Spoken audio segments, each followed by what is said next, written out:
The greatest indictment of the Gallipoli campaign was that the most skillful part of it was the evacuation of the peninsula by the Allied forces. With stalemate on the Western Front, Winston Churchill at the Admiralty believed they could break through the Dardanelles and defeat the Ottoman Empire, Germany's ally.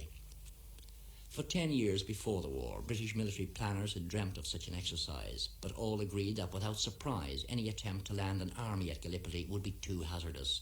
Their worst fears were realised. On the 16th of February 1915, a powerful force of Anglo-French warships began bombarding the forts at the entrance to the Dardanelles. A force of troops and marines, including the Royal Dublin, Inniskillin and Royal Munster Fusiliers, was dispatched to the area, but the first troops didn't come ashore until 2 months later, all hope of surprise long gone.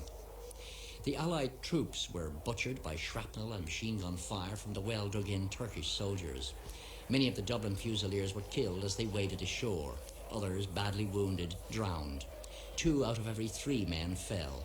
One sergeant, shouting to his men, had the brains of a comrade blown into his mouth. With no clear plan, the soldiers were pinned down by the tenacious Turkish troops, whose bravery was every bit equal to that of the Allies. For the next 10 months, every attempt to break through the enemy defences was crushed.